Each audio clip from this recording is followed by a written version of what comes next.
Hello, everyone. This is Jonathan Feingold with the Race Class Podcast. It's wonderful to be with you. And today I have a conversation with David Oppenheimer, who is just a wonderful person and a law professor at UC Berkeley. He came on to talk about his new book, The Diversity Principle. It's a really incredible deep dive into the history of diversity that went far beyond what I was even familiar with, connecting the diversity principle to the fight against apartheid in South Africa, to incredible but often forgotten figures like Pauli Murray, and really helping to showcase why one cannot have a legal profession that serves everyone unless diversity is a core value that is affirmatively sought and safeguarded. Now, I was not planning to post this episode for another week or so, but something happened this past Friday that made me feel a need to post. And that thing that happened was the ABA Council, which is the primary body that accredits law schools, decided to capitulate to the Trump administration.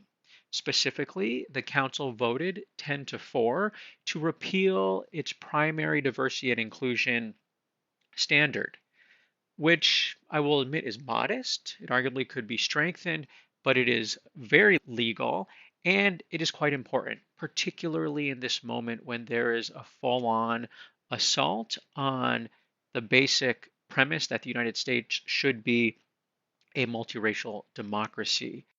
So, against that backdrop and against the quite searing distaste I have for the council, I wanted to share with you all my conversation with David.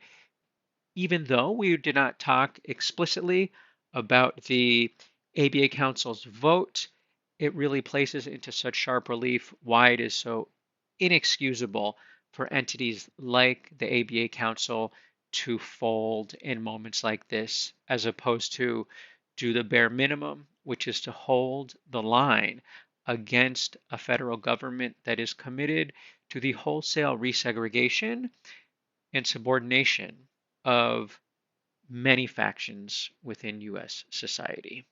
I hope you join us and I hope you enjoy.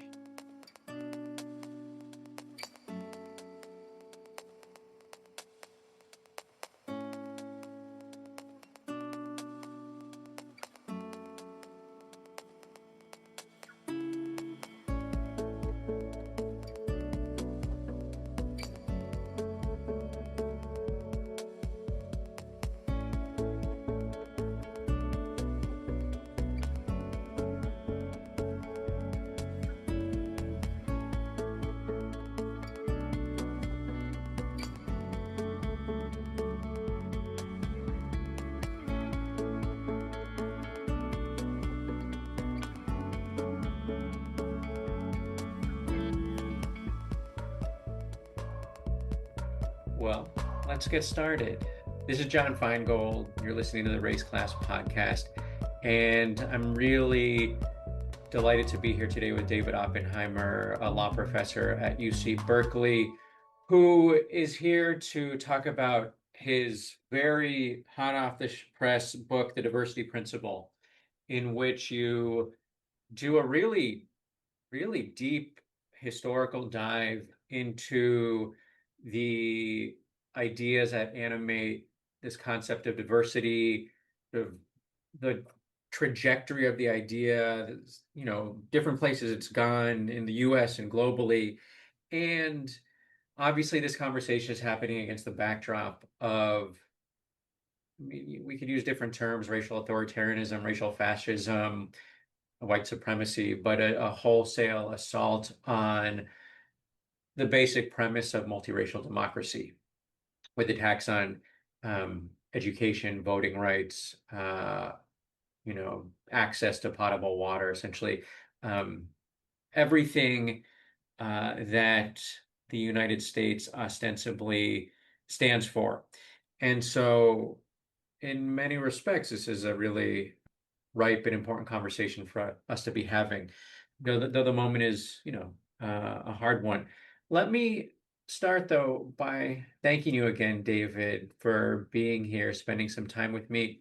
And I asked you this before we I pressed record, but I'll start again and ask you how you're doing. Well, first of all, thank you very much for having me and for the kind words you've already said about the book. I'm correcting for the circumstances of the times we're in. I'm doing fine. I'm doing fine personally, but I do think that in part is a reflection of the privilege that I have as a white man, and these are very very hard times. And I was saying that my brother-in-law is a historian of European history and compares the situation that he is in, that I am in. I don't want to be too forward in saying that you are in, uh, as the people who were referred to in the wake of the Holocaust as the good Germans, the people who did nothing but were offended afterward by the Holocaust, or at least claimed to be, but did nothing to stop it.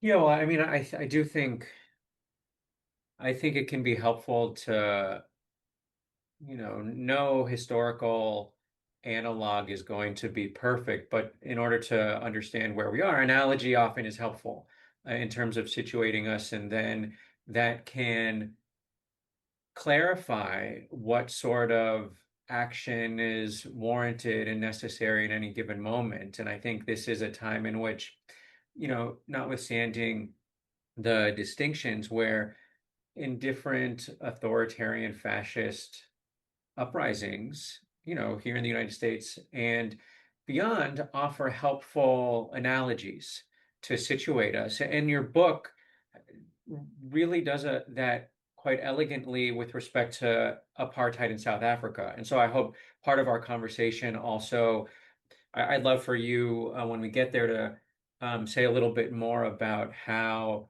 the fight against apartheid, specifically in places like the University of Cape Town, resonates with the moment today, and also is one of the places where we have some of our contemporary foundational ideas about both diversity and academic freedom. But before I jump into the book, I want to ask you a question which I ask everyone. And that question is, where was your racial education? And it is a question that is meant to really be open-ended and invite you to share when it was, where it was, how it was that you began thinking about these concepts that we call race and racism. Thank you. I'm going to point to three different dates. The first is 1915. I wasn't yet born, uh, wouldn't be for quite some time, but I hadn't until recently thought of Booker T. Washington as a yenta. Yenta is a Yiddish word for a matchmaker. But in 1915, there was a film that came out called Birth of a Nation, and it was a celebration of the Ku Klux Klan. It was a terrible, terrible film that was brilliantly made and that really advanced the notion that the Civil War was a noble cause from the point of view of the Southerners. A terribly destructive film in terms of social consciousness. My grandfather, Harry Oppenheimer, not the diamond merchant Harry Oppenheimer, the textile merchant Harry Oppenheimer, who dropped out of school at the age of 12 and gone to work moving carts through the textile industry, and by then had made a lot of money selling military uniforms, and would make a lot more money because the 20th century was a great time to be selling military uniforms. He was deeply offended by the film, and he wrote to Booker T. Washington, and he said, "This is a terrible thing, and we need to do something in response, and I have a little money, and I'd be interested in funding a film that responded to this." At the same time, my grandmother, Amy Vorhaus Oppenheimer, had recently graduated from Barnard College and had begun working as a scriptwriter in the film industry, which at that time was located in New Jersey. And she would take the ferry across the Hudson River and sell scripts and watch her films being made. And she wrote to Booker T. Washington and she said, I'm a scriptwriter and I would like to write a film script that responds to Birth of a Nation. And so he wrote to the two of them and introduced them to each other. And they met and fell in love, and the film never got made. Although Dennis Green, do you know, did you know Dennis Green? I don't think so. Dennis was this, uh, Dennis was a Black student at Columbia Law School. While there, he joined and formed a band called Sha Na Na that famously performed at Woodstock and toured for many years. He went on to become a law professor. First, he was a vice president of Columbia Records and then a law professor. And he was doing a research project on the films that were in the works to respond to Birth of a Nation when he passed away at a very young age, really tragic. But in any case, the film didn't get made, but my father did, and subsequently I did. And so I really sort of grew up in the civil rights movement. My grandparents remained civil rights activists for all of their lives. By the time I was a teenager, my heroes were civil rights lawyers. I was organizing civil rights demonstrations. And so that was sort of one of that's sort of the origin story. Yeah. Then I went to a high school that was a private progressive high school in New York City that was closely associated with Kenneth and Mamie Clark, Oh, who were wow. the psychologists Yeah. whose work was featured in Brown v. Board of Education. And they had a floor in this 8-story building in Harlem where they did their research. And the whole school was sort of an experiment in racial integration. So that was sort of the second point. And then there was a conversation. I was 25 years old. I went to breakfast on a weekend with a friend and colleague. We were summer associates at a law firm in New York City. And we went to a dim sum restaurant in Chinatown. She's a Black woman. We walk into the restaurant. It is filled to capacity. Every person there is Asian or Asian American. And I turn to her and I say, wow, we're the only white people here. You know, this was 50 years ago. I still can't believe I said that. She couldn't believe I said that. But one, it helped me appreciate as I've reflected on it, and I reflect on it frequently, the way in which race is malleable. Race becomes a point of comparison. In the context of a room filled with Asian and Asian American restaurant goers, she was, in a sense, white to me. It led us to a conversation about race and racism. And at one point in that conversation, I said that I thought that through intermarriage, there would eventually be an end to visible racial difference. Something that I believed then, I don't believe now. And she asked me, she said, do you think that's a good thing? And I said, yes, I think that would be a good thing. And she said, huh, she said, I think I would call that genocide. Well, that again, a conversation I'll never forget. And I would point to those three things as three elements of my own sort of racial education, coming of age about thinking about race and racism. Thank you so much for sharing, including sharing things that, you said in the past that you, or that you thought in the past that you might not think now. Um, and perhaps, in hindsight, wish you had not, said a certain thing or realized that the thing that you said, contained a whole set of meanings that you did not, realize were being conveyed. But I know I appreciate, yeah, just the sort of humility and vulnerability in sharing. And it's interesting also to share a story, one that reflects the malleability of race and ideas about race and the categories and who gets into what categories, but also the categories that any one person baselines to or defaults to.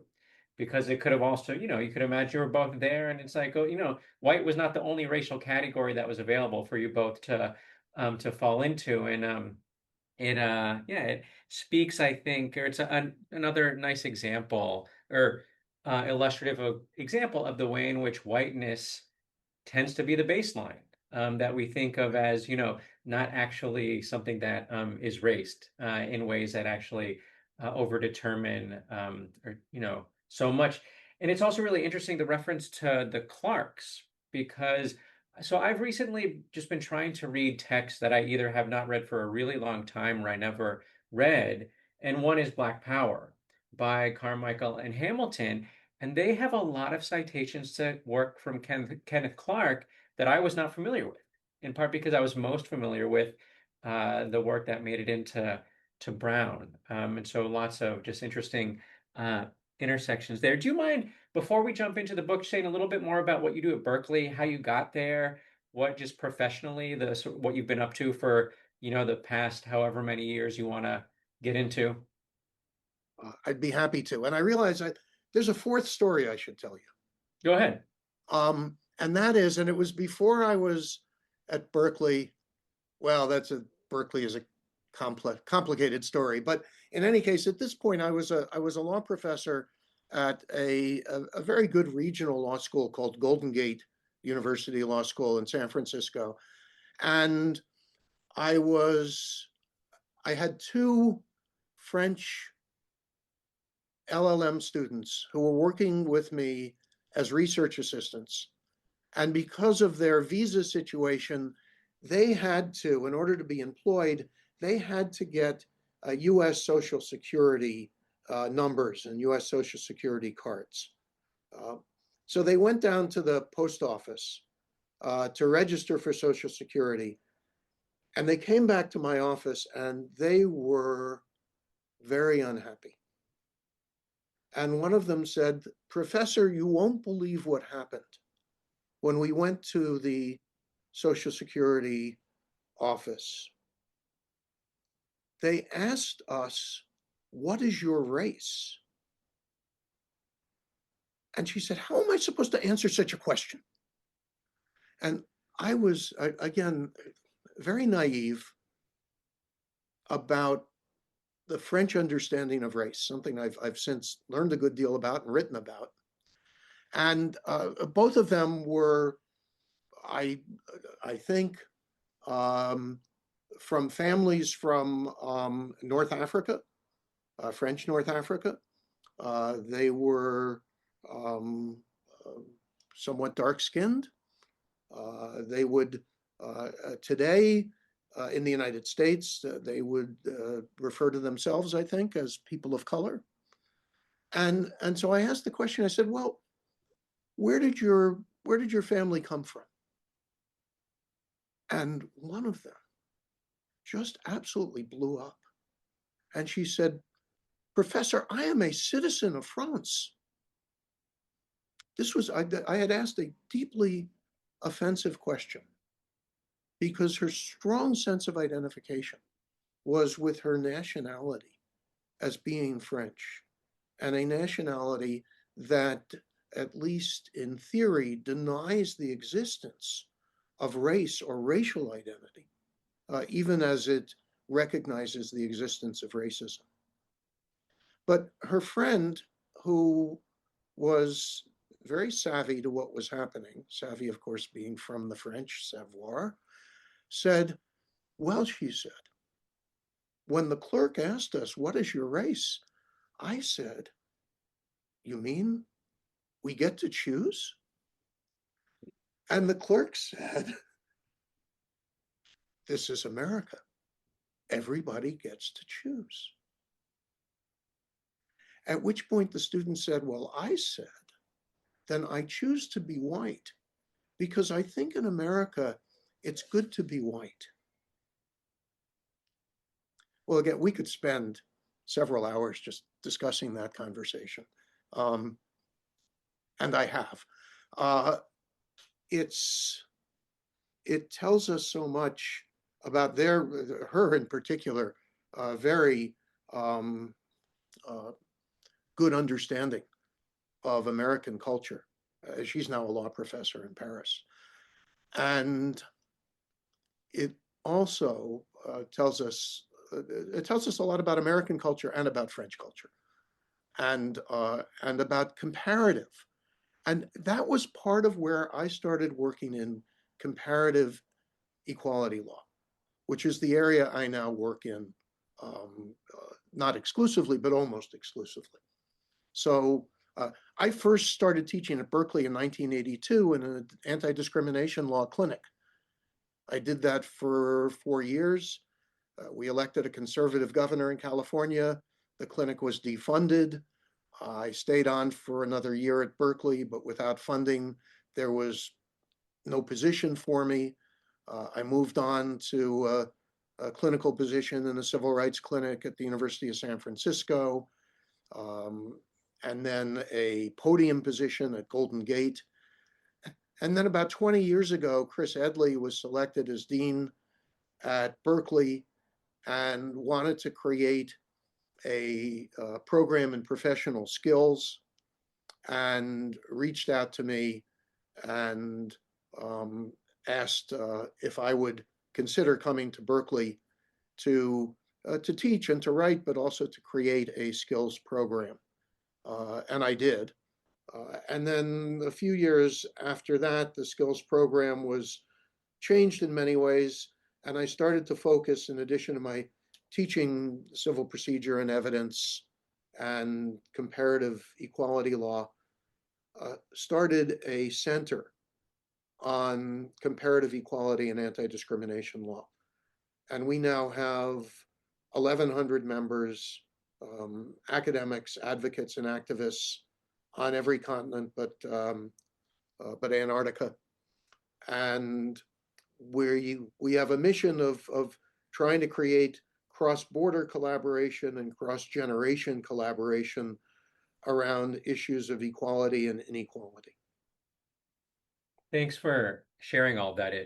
As you mentioned, we could spend our entire time just picking apart that one story.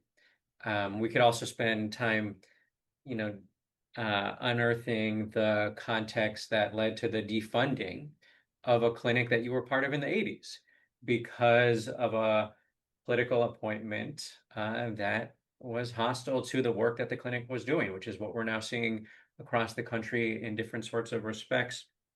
And just to dig in a little bit into the conversation that you referenced, so it made me think of, so when I was in law school, and I went to UCLA specifically because UCLA has the critical race studies specialization. And so it gave me an opportunity to take classes where part of what you're learning is you're becoming more competent as a thinker, as a lawyer, with respect to concepts like race.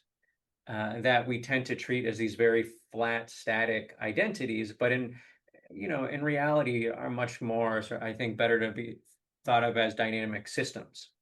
And one thing that a professor of mine would ask us routinely when the question was, okay, well, if you want to determine someone's racial identity, it was like, well, who do you ask? Do you ask the bartender, or do you ask the anthropologist, or do you ask the judge? And in part that was a nod to Supreme Court decisions that had shifted over time in terms of whether it's common sense, whether it's anthropological study, whether it's something else. that then just helps to reveal the, when someone says race is socially constructed, it's like, well, because it is a concept to construct that we humans create and changes, and is also, it's a function both of where we are temporally and geographically. And so something that Bob Chang does at times that I really like is he'll refer to American Black or American White to geographically locate the sort of racial idea that might be different if we were to be in Cape Town or if we were to be in Paris.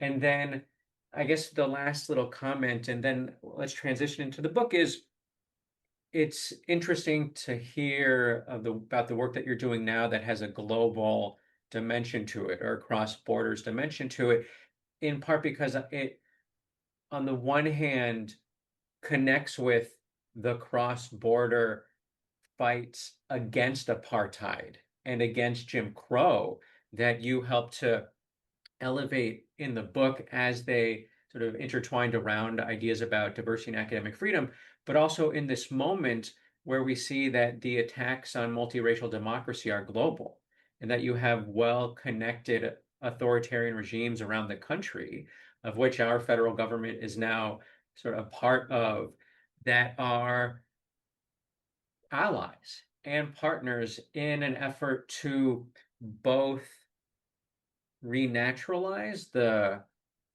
sort of the deeply sort of bigoted xenophobia and sort of anti-LGBTQ biases, and also the rigid racial hierarchies that predated 1965 and 1964.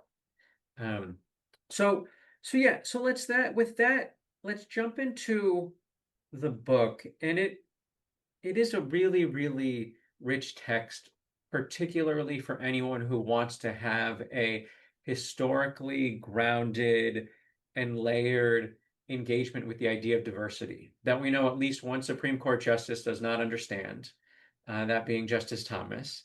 Um, though I assume he knows what viewpoint diversity means. I think it means his viewpoint. But so I guess I'll toss two questions out and you can decide where to go. The first, actually, no, I'm not going to do the compound question. I'm going to be disciplined. Could you actually just, for listeners, share what you mean by the term diversity principle? In part because the book reveals that it can mean many different things. So when you're using it, what do you mean, or what do we mean right now when we're in conversation? Thank you. The diversity principle is that when we bring together people with different backgrounds and experiences, including people of different ages, people of different religions, races, ethnicities, genders, gender identities, disabilities, classes, languages, cultures, and invite them to engage with each other. They do better work. They, in a classroom, learn more, generate more ideas. In a science lab, they generate more significant discoveries. In government, they come up with more innovative public policies. On a jury, they remember more of the testimony and understand it better. In business, they make more money.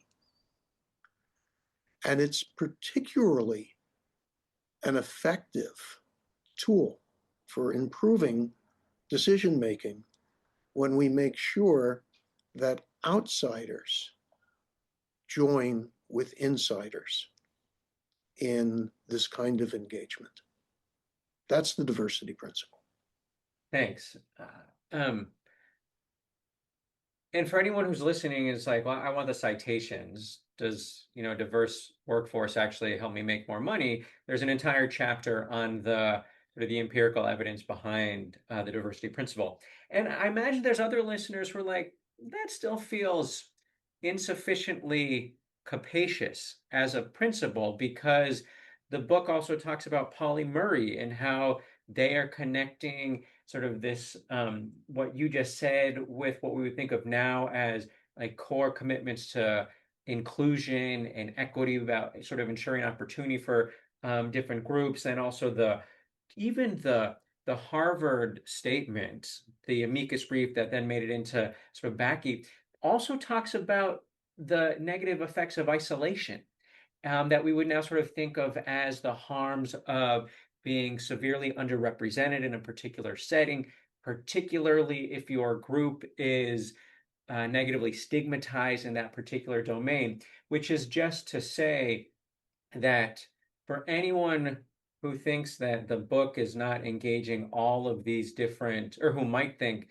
you got to read the book, because it really, even as sort of it situates the diversity principle, I think, in the way that you said, it unlocks a lot of the sort of different ways in which scholars and activists, attorneys, and students have conceptualized the benefits of diversity. And as we'll get to, the relationship between diversity and academic freedom, which I think is really key to conversations happening right now, because I think that it is increasingly necessary to explain why the Trump administration's effort to essentially reinstitute an apartheid-like regime in the United States by resegregating institutions is an affront on academic freedom, not for multiple reasons.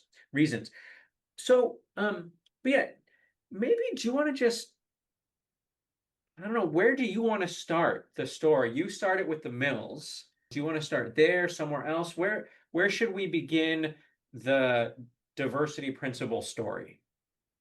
Let me see if I can tell the story from 1810 to 1960 Okay. in 5 minutes. All Three right, minutes. let's do it. Three Yeah, minutes. 3 minutes. We'll keep it 3 minutes. 1810, the University of Berlin is founded by Wilhelm von Humboldt as the first modern research university. Today, every research university is described as a Humboldtian university. And at the core was the belief that research demands confrontation. It demands that students and faculty push up against each other and challenge each other's ideas. And for that reason, Humboldt said, we need to include Catholics and Jews who otherwise would have been excluded, because the diversity they bring makes us better at what we do. That idea was enormously important for John Stuart Mill and Harriet Taylor Mill. And if you go back and you pick up your probably dog-eared copy of On Liberty, you'll find that it begins with a quote by Humboldt about the importance of diversity. And for the Mills, diversity was at the heart of liberty. Diversity was at the heart of what it meant to create a true democracy in which everyone had a voice, and the enormous benefits that came from making sure that everyone had a voice. Their ideas became critical to Oliver Wendell Holmes when he was rethinking the meaning of the First Amendment and free speech under American constitutional law, and being lobbied by a young Felix Frankfurter. And where are we time-wise now? Can you just timestamp us? Sure, 1920. We've moved from 1810 to 1860 to 1920. It's 1920. Holmes, who had had lunch with John Stuart Mill, when Holmes was a graduate law student in London and Mill was a member of Parliament, and said, oh, his writing is so important, so admirable, but as a lunch companion, very dull. Holmes, now 60 years later, on the Supreme Court, changes his understanding of the meaning of the First Amendment in the Abrams case and gives us right out of the Mills on liberty that the First Amendment protects a marketplace of ideas. Again, he does so because Frankfurter, as a young Jewish radical law professor at Harvard, is pushing him to see this. Move ahead 40 years, and Frankfurter is on the court, and Frankfurter is writing about academic freedom. And he looks to the development of the argument about academic freedom being made as part of the anti-apartheid movement in South Africa, where the leaders of the anti-apartheid movement at the two open universities, that is, the two universities that admit Black students, are writing, led by the Chief Justice of South Africa, who is an anti-apartheid activist who's about to be removed from the court for that reason. And they write a short book, really almost a pamphlet, making the argument that in a multiracial society, universities, as a matter of academic freedom, must be permitted to admit a multiracial student body in order to gain the benefits of diversity. And this is central to the academic freedom of the university. The Chief Justice of South Africa becomes friendly with Felix Frankfurter, sends him the book, and Frankfurter quotes from the book and adopts these ideas in opinions he's writing in the 1950s and 60s in response to the McCarthy period about the importance of academic freedom and how it is protected by the First Amendment. Frankfurter's last student protege before he goes on the Supreme Court is this kid named Archibald Cox, who becomes one of the great lawyers of the 20th century, law professor at Harvard, teaching labor law and constitutional law, Solicitor General of the United States under Kennedy and Johnson, major mover for civil rights in the Supreme Court, and then appointed Watergate prosecutor and fired by Richard Nixon, and goes back to Harvard, and the president of Harvard asks him to write a brief in a case called DeFunis v. Washington. It's the first affirmative action case to reach the US Supreme Court. It will ultimately be dismissed as moot when it becomes clear that DeFunis is going to graduate. But before that happens, Cox writes this brilliant brief, drawing on the ideas from Humboldt and the Mills, drawing on the ideas from Holmes and from the civil rights movement and the work of Thurgood Marshall and Pauli Murray, which we haven't gotten to, drawing on the South African argument about academic freedom. And he writes a brief that makes the following argument. Universities should be permitted to decide which students to admit with an eye toward creating a diverse student body in order to gain the benefits, the educational benefits of diversity. And that means that race is a permissible factor in making those decisions in order to ensure that we have a racially diverse student body. That's his argument in DeFunis, in the amicus brief, which Justice Powell loves. He marks it up, he puts it in his files, and when the Bakke case arrives 4 years later, Justice Powell tells his law clerk, we should use the Cox argument from the DeFunis case. And they not only use it, he cuts a 1,000-word segment out of it and attaches it to his opinion. And that's what we have come to call the Harvard Plan. The plan for how to use race as a factor in admissions decisions in order to admit a diverse student body. That's the plan that we had from the Bakke case when Justice Powell put it into his opinion until Students for Fair Admissions, when the Supreme Court said that diversity may be important, but it's not so important that it justifies the use of race in admissions decisions. That was an exceptional recap of the history, and I'm gonna ask you or invite you to go deeper into a few points, and I definitely want you to share. Actually, maybe could you just share about Pauli Murray and the really outsized influence that they had in shaping the ideas about sort of diversity, its relationship to academic freedom, its relationship to equity, and the barriers they continue to face essentially throughout their entire life as a function of both anti-Black racism and misogyny.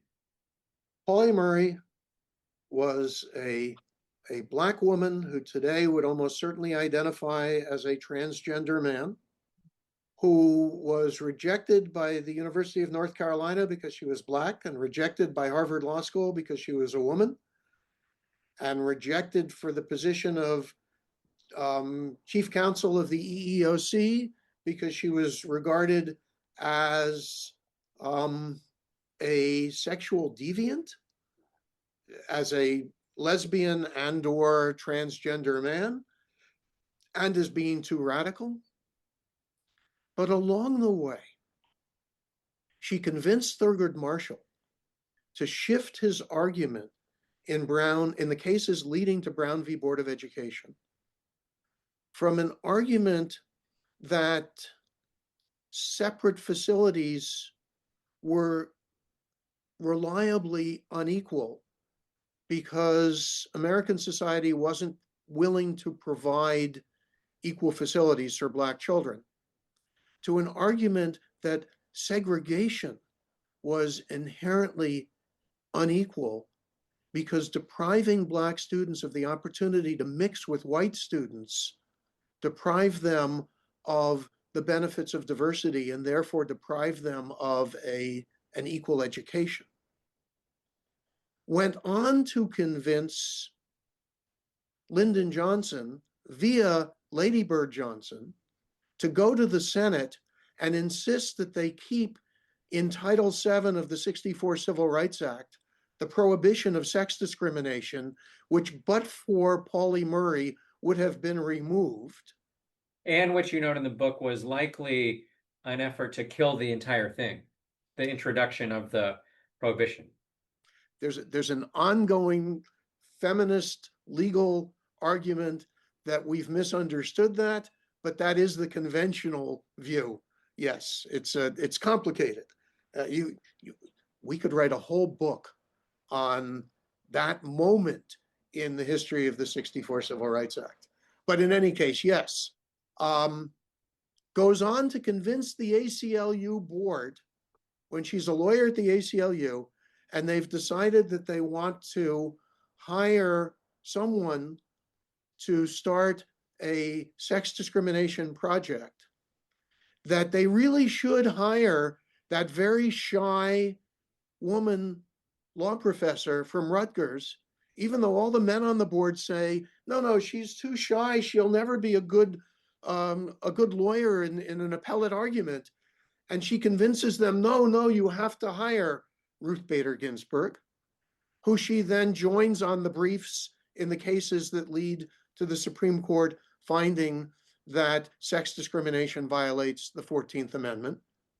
Along the way, comes up with the idea of the importance of intersectionality, which she calls Jane Crow, writes the first law review article arguing that sex discrimination is a violation of the Constitution, the first law review article on sex discrimination in employment, and an argument about the 1981 Civil Rights Act, which is dismissed as ridiculous until 20 years later when the Supreme Court adopts it. She broke down so many doctrinal barriers, even as she was constantly pushed away from institutions because of her race, her gender identity, and her radicalism.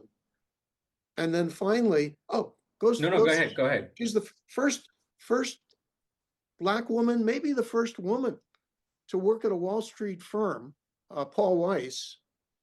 Boy, there's a whole episode to be done on them. I'd be happy to just cancel them and skip the episode. No, we can't do that, Jonathan. We have to embrace the people who we think have taken the wrong turn. John Stuart Mill said, "We have to view the people with whom we disagree as climbing the same hill, but taking a different path." So my comment is more directed at the corporate entity that I'm not sure on net, serves, the public in any meaningful sense. But no, yeah, okay. I'm happy to, to be generous with other humans. To be discussed, to be discussed. Anyway, she ends up leaving the law to study to become an Episcopal priest at a time that women can't become Episcopal priests. But, nothing new for Pauli Murray in breaking down that barrier, and becomes an Episcopal priest and spends the rest of her life in a parish in Baltimore where she was born, and has been beatified by the Episcopal Church, is now Saint Pauli Murray. Yeah, Pauli Murray is both is equal parts, I don't know, equal parts, but both really incredible story and incredible erasure.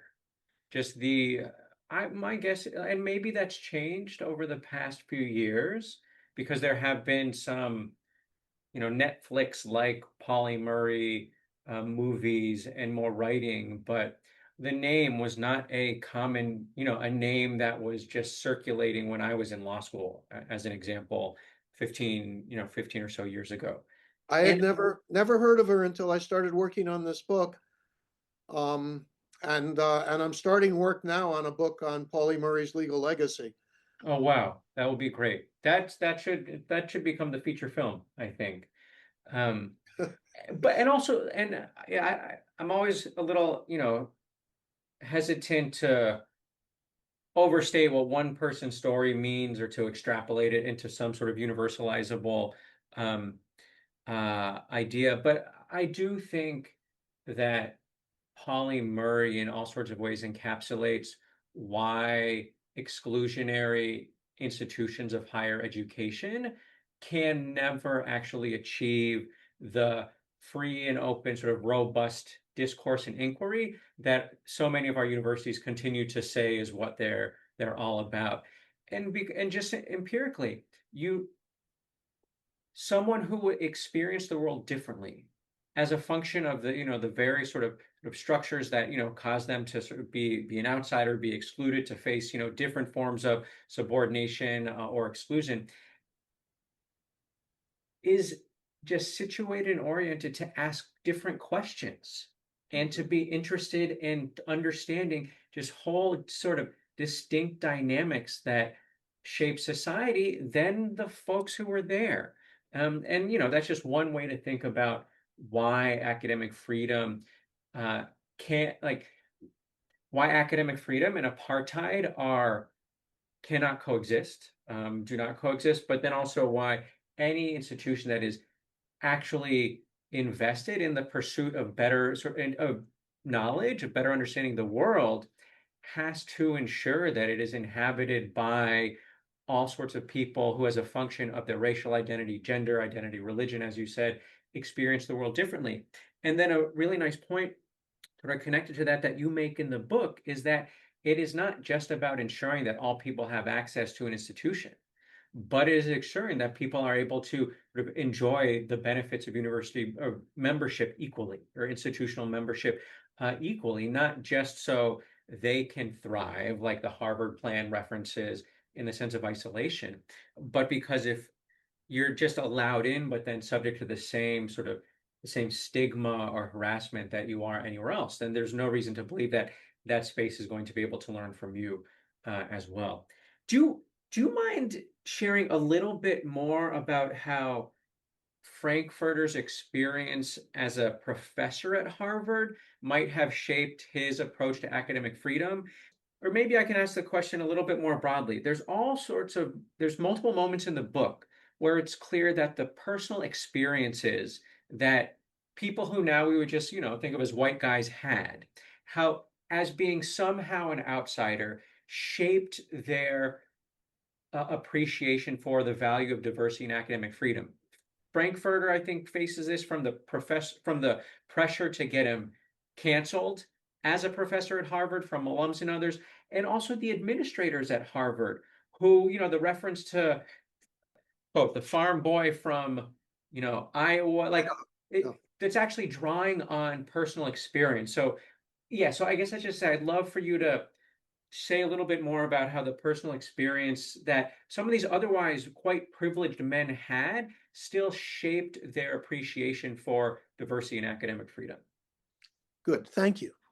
And in part, we have to start with the fact that for Frankfurter, who lived the most important part of his life in the first half of the 20th century, he was not regarded as white. He was, to be Jewish was a racial identification until pretty recently, and in some ways still is, but not at the same degree. I mean, as a Jewish American, I am seen as a white person, as a white man. Frankfurter was not seen as a white man; he was seen as a Jew, and he was very much an outsider for that reason.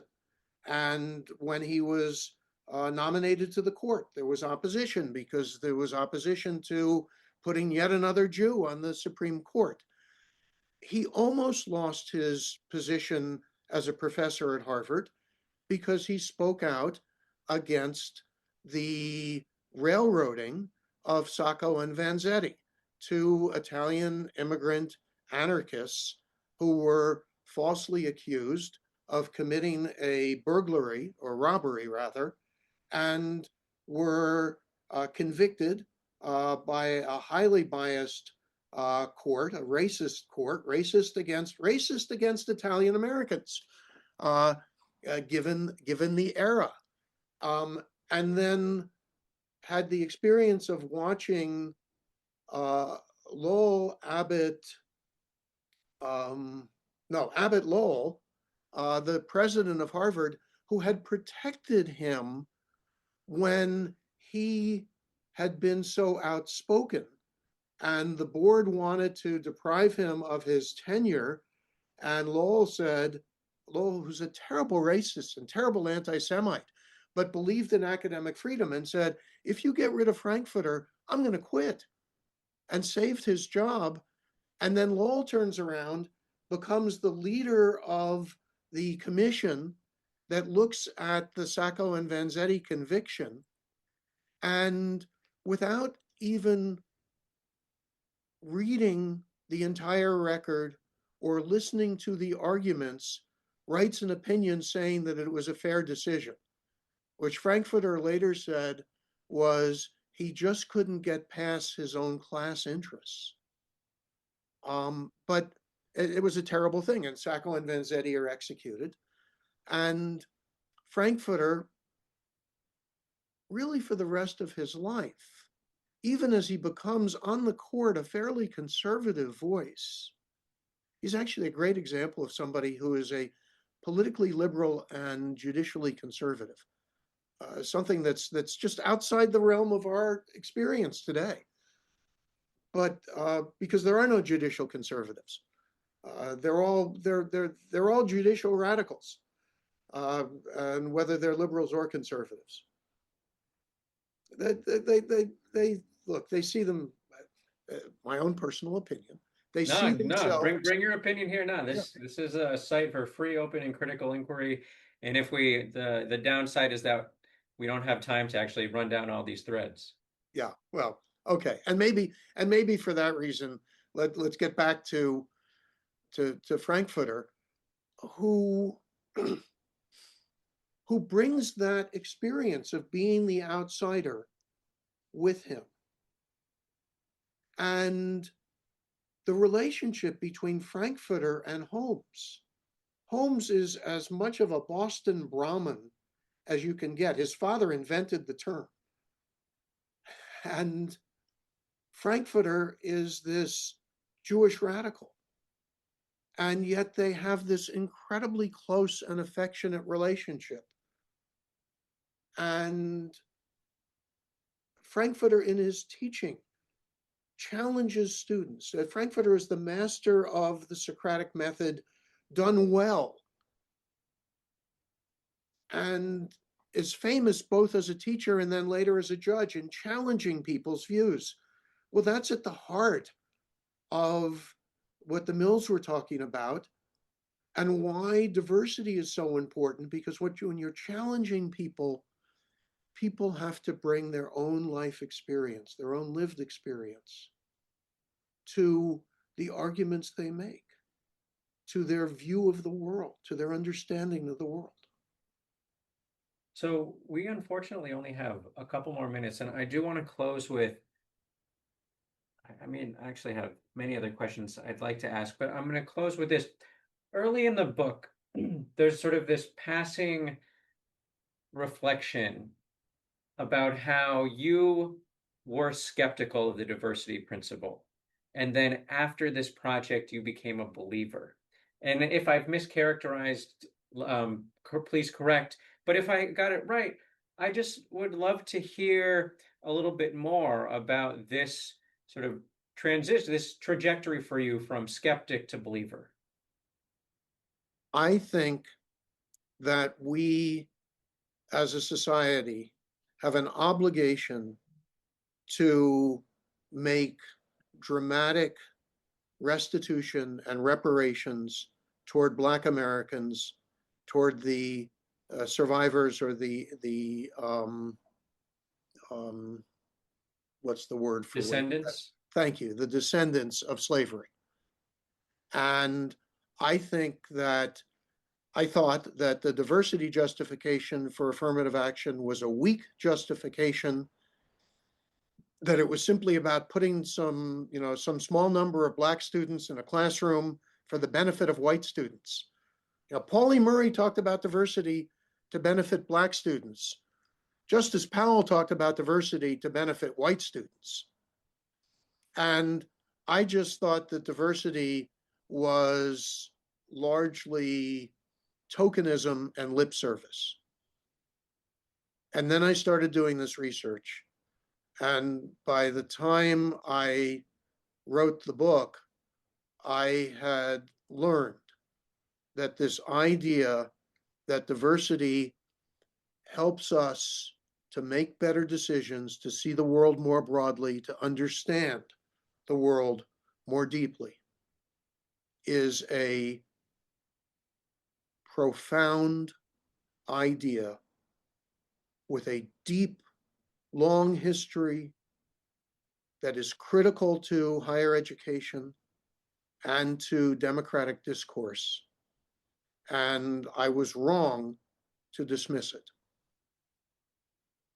Well, thank you again for just, I think, demonstrating the mix of curiosity and humility that we should all aspire to as members of this big community that we all live in, and as learners, and as especially for those of us who have the privilege of being professors in institutions of higher education.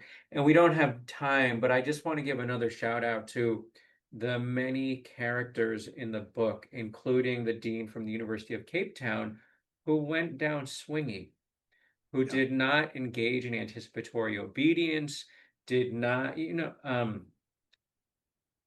choose their job over the principles and the commitment, and I think are the sorts of folks that we should be turning to now and looking up to as we try to figure out how we chart our individual and collective path in this really dire moment. So thank you so much for joining and for the book. It's really, really rich. Thank you so much for your kind words, your deep engagement with the work. You're doing this wonderful podcast, which I think is just such a great service. And well, again, thanks for having me.